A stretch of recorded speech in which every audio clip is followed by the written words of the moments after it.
اللهم من احييته منا فاحيه على الاسلام ومن توفيته منا فتوفه على الايمان آمین آمین۔ کل نفس ذائقۃ الموت، یہ قرآن حکیم میں کئی دفعہ یہ آیت ریپیٹ ہوئی ہے کہ ہر جان کو موت کا مزہ چکھنا ہے، اور یہ بات بالکل طے ہے کہ ہر شخص کی موت کی جگہ، ٹائم، سیکنڈز تک اللہ تعالیٰ نے ڈیفائن کر دی ہے اس کی تقدیر میں، وہ آگے پیچھے نہیں ہو سکتی، نیور، ناٹ ایٹ آل۔ اور یہ جو بخاری مسلم میں آیا نا کہ جو شخص چاہتا ہے کہ اس کی عمر دراز کر دی جائے، اس کے رزق میں فراوانی ہو، وہ اپنے رشتہ داروں کے ساتھ حسن سلوک کرے، تو یہ بھی تقدیر میں لکھا ہوا ہوگا کہ اس کی عمر ہے 60 سال، لیکن یہ اپنے رشتہ داروں کے ساتھ حسن سلوک کرے گا، اللہ تعالیٰ اس کی عمر 70 سال کر دے گا، وہ بھی لکھا ہوگا، وہ 70 ہی ڈیفائن ہوئی ہے، وہ 60 کا 70 بننے کے بعد جو 70 ہے وہ اللہ تعالیٰ نے لکھا ہوا ہے، ٹھیک ہو گیا جی؟ تو یہ اللہ تعالیٰ کے یعنی فیصلے ہیں، قرآن حکیم بالکل واضح ہے۔ سورہ آل عمران میں آتا ہے کہ جب غزوہ احد کے موقع کے اوپر منافقین نے کہا نا کہ ہم نے اپنے بھائیوں کو منع کیا تھا کہ احد کے میدان میں نہ جاؤ ورنہ قتل ہو جاؤ گے، تو اللہ تعالیٰ نے فرمایا اگر ان کی موت کا وقت آ چکا ہوتا یہ خود کھینچے چلے جاتے اپنی مقتل گاہوں کی طرف، یہ اپنے آپ کو روک بھی نہ پاتے۔ پھر سورہ نساء میں آیا کہ تم اپنے آپ کو مضبوط قلعوں میں بھی بند کر لو نا، موت تمہیں وہاں پہ بھی آ کے جائے گی، وہ موت کو آپ ٹال نہیں سکتے، ایک لمحہ نہ آگے ہوگی نہ پیچھے۔ سورہ لقمان کے بالکل اینڈ میں آتا ہے نا کہ 5 علوم اللہ تعالیٰ کے ساتھ خاص ہیں، ان میں ایک ہے کہ کوئی جان نہیں جانتی کہ اس کو کس زمین میں موت آئے گی، ہاں اللہ تعالیٰ وحی کے ذریعے بتا دے، جیسے مسلم شریف میں حدیث ہے نبی صلی اللہ علیہ وآلہ وسلم نے غزوہ بدر سے ایک دن پہلے زمین پہ لکیریں کھینچ دی تھی بدر کے میدان میں، یہاں کل ابو جہل کی لاش ہوگی، یہاں عتبہ کی ہوگی، یہاں امیہ ابن خلف کی ہوگی۔ سر اب آپ عمر سیریز دیکھیں نا، وہاں آپ کو لاشیں پڑی بھی نظر بھی آئیں، ٹھیک ہو گیا جی؟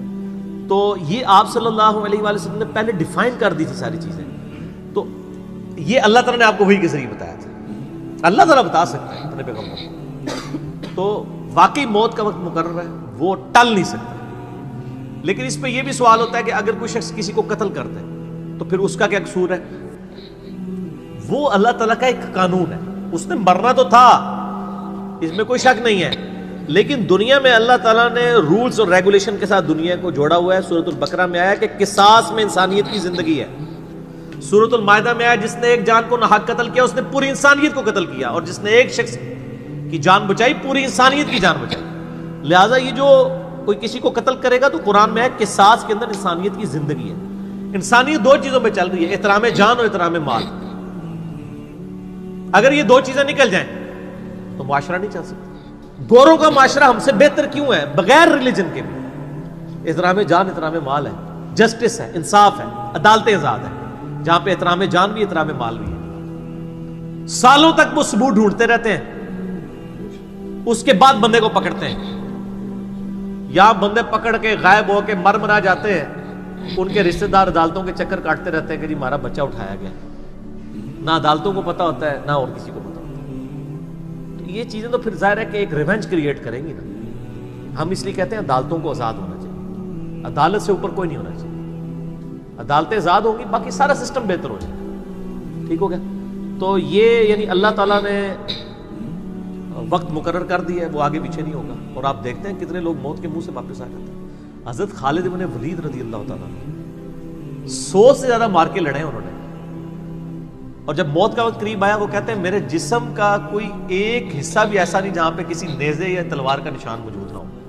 یہ عمر سیریز میں انہوں نے ان کی موت کا وقت فلمایا ہے، ابو دردہ ان کے پاس بیٹھے ہوئے ہیں اور وہ کہتے ہیں دیکھ لو اگر موت میدان جنگ میں آنی ہوتی نا ابو دردہ تو میرے جسم کا ایک حصہ بھی ایسا نہیں جہاں پہ کوئی زخم نہ ہو، اور میں ایک بوڑھے اونٹ کی طرح بستر مرگ پہ مر رہا ہوں۔ میدان جنگ میں نہیں شہادت ملی، شہادت اتنی آسانی سے نہیں مل جاتی انسان کو، وہ اللہ تعالیٰ جس کے لیے ڈیفائن کرے گا۔ باقی یہ کہ اللہ تعالیٰ نے ان کو ایک فضیلت دی کہ وہ اللہ کی تلوار تھی، ظاہر تلوار تو ٹوٹ نہیں سکتی تھی، تو جو لوگ اللہ کے لیے زندگی گزارے وہ عام حالت میں بھی مرے اللہ تعالیٰ ان کو شہادت کا رتبہ عطا فرما دیتا ہے۔ میدان جنگ میں جانے سے موت نہیں آتی، کتنے لوگ موت کے منہ سے واپس آتے ہیں، اور سر ایئر کریش میں لوگ بچ گئے ہوئے ہیں، اور تو اور چھوڑ دیں جہاں پہ کوئی انسان امیجن نہیں کر سکتا کئی بم پھٹتے ہیں، بندے مر جاتے ہیں، کسی عورت نے بچہ اٹھایا ہوا ہے، بچہ سیدھا سلامت مل جاتا ہے وہاں سے. یہ اللہ کے فیصلے ہیں، کس کے لیے کیا زندگی رکھی ہے. وہ اسی لیے کہا جاتا ہے نا کہ مارنے والے سے جو بچانے والا جو ہے نا وہ بڑا ہے. یعنی وہ ویسے تو مارنے والا بھی اللہ ہی ہوتا ہے، لیکن وہ اس حوالے سے کہا جاتا ہے کہ دنیا میں اگر کوئی سمجھتا ہے نا کسی شخص کو مار سکتا ہے تو، اور اگر اللہ نے اس کی موت نہیں لکھی ہوئی تو نہیں ہے. موت انسان کی زندگی کی حفاظت کرتی ہے. سر میری سب سے بڑی محافظ میری موت ہے. اگر میری موت لکھی ہوئی ہے نا 2050 کے اندر، پوری دنیا مل کے بھی مجھے 2049 میں بھی نہیں مار سکتی. آج 2018 میں تو تصور بھی نہیں. اور اگر میری زندگی لکھی ہوئی ہے 2018 میں ختم ہونی، چاہے وہ ایئر کریش کے اندر ہو، چاہے وہ ہارٹ فیٹ کے ذریعے ہو، چاہے وہ گردوں کے فیلئر کے ذریعے ہو، چاہے برین ہیمریج کے ذریعے ہو، کسی بھی ذریعے سے ہو، تو کوئی اسے بڑھا نہیں سکتا. دیکھ لینا آپ پچھلے دنوں کتنا بڑا ایک واقعہ ہوا ہے. یعنی ہمارے پاکستان میں 3 ٹائمز جو پرائم منسٹر رہے ہیں نواز شریف صاحب، ان کی بیوی 1 سال سے زیادہ وینٹیلیٹر کے اوپر رہی ہے. ان کے پاس پیسے کی کوئی کمی تھی؟ علاج کرانے کا کوئی ایشو تھا؟ سب کچھ کروایا ہے، بچا سکے؟ نہیں. غریب آدمی تو کہتا ہے پیسے ہوتے تھے شاید بچ ہی جاتا. سر جن کے پاس پیسے ہیں وہ بچا کے بتاتے ہیں. موت کا وقت لکھا ہوا ہے سر، کوئی نہیں ٹال سکتا. صرف پیغمبر کے بارے میں بخاری مسلم میں آتا ہے، عائشہ کہتی ہیں کہ نبی صلی اللہ علیہ وآلہ وسلم فرمایا تھا کہ اللہ تعالیٰ انسان جو پیغمبر ہوتا ہے نا اس کے اوپر یہ آپشن رکھتا ہے کہ وہ چاہے تو ہمیشہ کے لیے زندہ رہے، چاہے اسے موت آ جائے. پیغمبر کے علاوہ کسی اور کے لیے یہ فضیلت نہیں ہے. اور کہتی ہیں کہ بخاری مسلم دونوں میں نے وفات النبی پہ مسئلہ 163 بھی ریکارڈ کروایا، اس میں نے بتایا تھا کہ عائشہ کہتی ہیں نبی صلی اللہ علیہ وآلہ وسلم اپنے موت کے وقت بار بار اوپر سر مبارک یعنی اٹھاتے تھے اور کہتے تھے اللہم الرفیق الاعلی. تو کہتی ہیں میں نے جان لیا کہ حضور اپنی صحت مند زمانے میں کہا کرتے تھے کہ موت کے وقت نبی کے اوپر پیش کیا جاتا ہے، چاہے تو وہ دنیا میں رہے چاہے اسے موت آ جائے. تو مجھے لگتا ہے کہ نبی علیہ السلام پہ اس وقت آفر وہ پیش کی جا رہی ہے اور آپ کہہ رہے ہیں اللہ مجھے رفیق الاعلیٰ کے ساتھ ملا لے. تو میں نے کہا مجھے اب پتہ چل گیا کہ آپ صلی اللہ علیہ وسلم کو یعنی وفات ہو جائے گی آپ کی. یہ نبی کے لیے خاص ہے اور کسی کو کوئی آپشن نہیں ملتا. وہ بخاری مسلم میں موجود ہے نا حدیث، حضرت موسیٰ علیہ السلام کے پاس حضرت اسرائیل علیہ السلام. اسرائیل کا لفظ تو یعنی تفسیر تبری میں اور یہودیوں کے ہاں ملتا ہے، یہ بین اہل سنت کے ہاں بھی رناؤنڈ ہے. اصل میں لفظ ہے ملک الموت. دونوں لفظ ٹھیک ہے. ملک الموت علیہ السلام حضرت موسیٰ علیہ السلام کے پاس گئے، انہوں نے آگے سے تھپڑ مار دیا، ان کی آنکھ نکل گئی، انسانی شکل میں آئے تھے. تو وہ اللہ تعالیٰ کے پاس شکایت لے کے گئے کہ تو مجھے اس شخص کے پاس بھیج رہا ہے کہ جو مرنا نہیں چاہتا. اللہ تعالیٰ نے فرمایا اس کو جا کے کہو کہ تم جو ہے وہ بیل کی پشت کے اوپر ہاتھ رکھو، تمہارے ہاتھ کے نیچے جتنے بال آ جائیں گے نا اتنے سال بھی زندگی تمہاری اور بڑھا دی جائے، سینکڑوں سال. تو حضرت موسیٰ نے کہا اس کے بعد ان کا اس کے بعد موت. کل نفس ذائقۃ الموت، موت تو سب کو آنی ہے، ایک ہی ہے جسے موت نہیں آنی. یا حی یا قیوم برحمتک استغیث، اے خود سے زندہ اور ہر چیز کو تھامنے والے، باقی وہ سب کو موت آنی ہے. تو انہوں نے کہا پھر بعد میں آنی ہے تو ابھی کیوں نہیں؟ موت نہیں کوئی ٹال سکتا سر، ورنہ پیغمبروں کے لیے ٹل جاتی. وہ پیغمبروں کو جو آفر بھی لگائی گئی ہے وہ یہ نہیں ہے کہ ہمیشہ زندہ رہیں گے، نہیں، قیامت تک. قیامت میں تو سب کو موت آ ہی جانی ہے، ٹھیک ہے. اور پھر ایک وہ وقت بھی ہوگا جب اللہ تعالیٰ پوچھے گا لمن الملک اليوم، تو کوئی جواب دینے والا نہیں ہوگا، سب کو موت آ چکی ہوگی. سارے فرشتے، جنات، انسان، مخلوقات، اللہ خود ہی جواب دے گا للہ الواحد القہار. سورہ المومن میں آتا ہے آج کے دن اس واحد قہار کی حکومت ہے. پھر اللہ تعالیٰ پوچھے گا کہاں ہے آج وہ جابر حکمران، بڑے بڑے بادشاہ کدھر ہیں؟ تو اللہ کے لیے کوئی مسئلہ ہے کسی کو یعنی پلک جھپکنے میں مسل دینا؟ تو موت اللہ تعالیٰ نے ڈیفائن کی. اور موت کیا، آپ کو جو تکلیفیں پہنچتی ہیں سر وہ بھی ڈیفائن ہے. قرآن میں وَلَنَبْلُوَنَّكُمْ بِشَيْءٍ مِّنَ الْخَوْفِ وَالْجُوعِ وَالنَّقْصِ مِّنَ الْأَمْوَالِ وَالْأَنفُسِ وَالثَّمَرَاتِ، ہم ضرور تمہیں آزمائیں گے تھوڑے سے خوف سے، بھوک سے، جان اور مال میں نقصان سے. پھر چیک کریں گے کون ہے صبر کرنے والا. اور جو صبر کرنے والا ہے اذا اصابتهم مصیبت قالوا انا للہ وانا الیہ راجعون. تو پھر ان لوگوں کے ساتھ اللہ تعالیٰ ہوتا ہے جو کہتے ہیں ہم بھی اللہ کی طرف سے آئے تھے، اللہ کی طرف چلے جائیں گے، یہ تکلیف بھی آئی تھی الٹیمیٹلی تو چلی جائے گی نا. ان اللہ مع الصابرین، اللہ تعالیٰ صبر کرنے والوں کے ساتھ ہے. اس حوالے سے ایک آیت قرآن حکیم کی بڑی کرٹیکل ہے، مجھے ضمناً یاد آ گئی، سورہ الحدید کے اندر ہے، بہت کرٹیکل آیت ہے، اور یہ ٹاپک قرآن حکیم میں صرف سورہ الحدید کے اندر ہی ایڈریس ہوا ہے، اور جس طریقے سے یہ شد و مد کے ساتھ بیان ہوا ہے نا،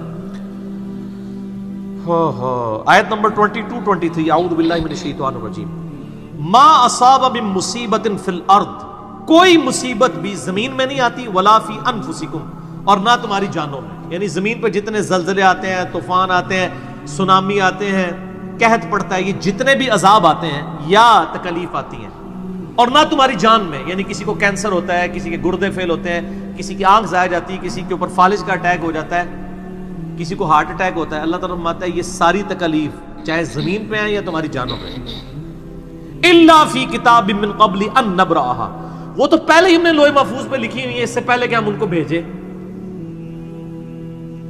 ڈیفائن ہے، ہونا ہے کہ فلاں تاریخ کو اتنے بجے اس کے ساتھ یہ ہوگا، یہ ڈیفائن ہے۔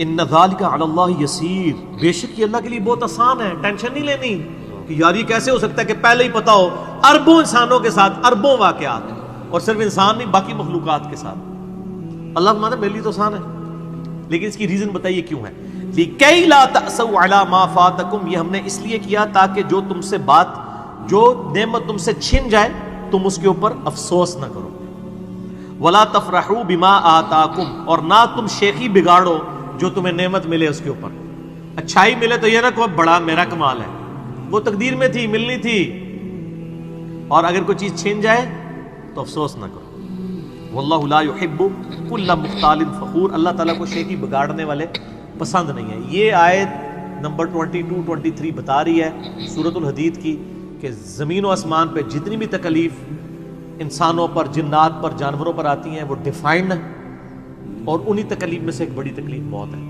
وہ بھی ڈیفائنڈ ہے، وہ کوئی ٹال نہیں سکتا، کوئی کسی کی موت کو ٹال نہیں سکتا، اور نہ کوئی کسی شخص کو موت دے سکتا ہے۔ آپ دیکھیں لوگوں نے کتنی کتنی ایفرٹس کی ہیں، خود ہمارے نبی صلی اللہ علیہ وآلہ وسلم پہ کس قسم کی ایفرٹس کی گئی ہیں، اللہ تعالیٰ نے آپ کو کس طریقے سے مکے سے نکال کے مدینے تک پہنچا دیا، اور وہ بخاری مسلم میں بڑی مشہور حدیث ہے، آپ درخت کے نیچے آرام کر رہے تھے، تلوار سائیڈ پہ لٹکائی ہوئی تھی، ایک عرابی آیا دشمن، اس نے موقع غنیمت جانا کہ آپ سوئے ہوئے ہیں، اس نے تلوار اٹھائی اور نبی صلی اللہ علیہ وسلم کے یہاں پہ رکھ دی اور کہا محمد آج تجھے میرے ہاتھوں سے کون بچائے گا؟ تو نبی صلی اللہ علیہ وسلم نے کوئی کانفیڈنس لوز نہیں کیا، ان کو پتا تھا والذی ارسل رسولہ بالہدی ودین الحق لیظہرہ علی الدین کلہ، اللہ نے اپنے نبی کے پیچھے اللہ ہے، ان کا اللہ بچائے گا، اللہ جب سنا اس کے ہاتھ کانپنے شروع ہو گئے، اس کے ہاتھ سے تلوار ہی گر گئی، نبی علیہ السلام نے وہ تلوار اٹھائی اور کہا اب تجھے میرے ہاتھوں سے کون بچائے گا؟ یہ بخاری مسلم دونوں میں یہ واقعہ، اس نے کہا آپ تو معاف فرمانے والے ہیں، درگزر فرمانے والے ہیں، تو یعنی آپ کے وہ حسن اخلاق سے پھر متاثر ہوا، مسلمان ہو گیا۔ مسئلہ یہ ہے کہ یہ کانفیڈنس آپ کو ہونا چاہیے۔ بخاری مسلم میں حدیث ہے کہ غزوہ حنین کے موقع پر کچھ صحابہ کی زبان سے نکل گیا کہ بدر میں تو 313 تھے، غالب آ گئے تھے، آج تو ہم 12,000 ہیں، کافر تو بڑے تھوڑے ہیں، اور یہ ذکر سورۃ الانفال میں آیا غزوہ حنین کا، یہ فتح مکہ کے بعد بھی ہوئی تھی یہ جنگ، مشرکین عرب سے آخری جنگ قبیلہ حوازن کے خلاف۔ اللہ کا ماتا جب تم نے یہ جملہ بولا نا پھر تمہیں بھاگنے کی جگہ نہیں ملتی تھی، حوازن کے لوگوں نے جب تیر چلائے تو 12,000 میں سے صرف 80 بندے نبی علیہ السلام کے ساتھ رہ گئے، باقی سب بھاگ گئے۔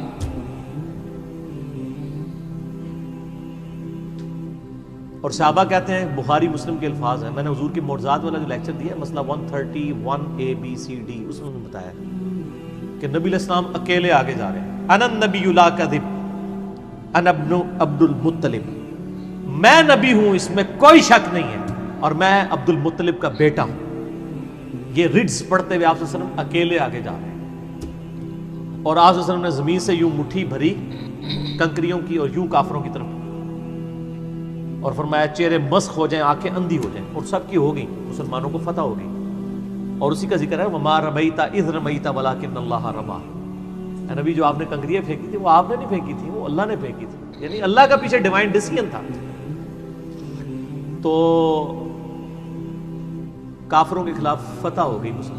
یعنی نبی علیہ السلام کا کانفیڈنس لیول یہ تھا کہ اکیلے جا رہے ہیں, یہ نہیں دیکھ رہے کہ ہزاروں لوگ میرا ساتھ چھوڑ گئے ہیں, اکیلے فرنٹ سے لیڈ کر رہے ہیں. تو جن لوگوں کو یعنی اللہ پر یقین ہوتا ہے نا, ان کی یہی حالت ہوتی ہے, اور یہی صحابہ کرام کا یعنی یقین کامل تھا.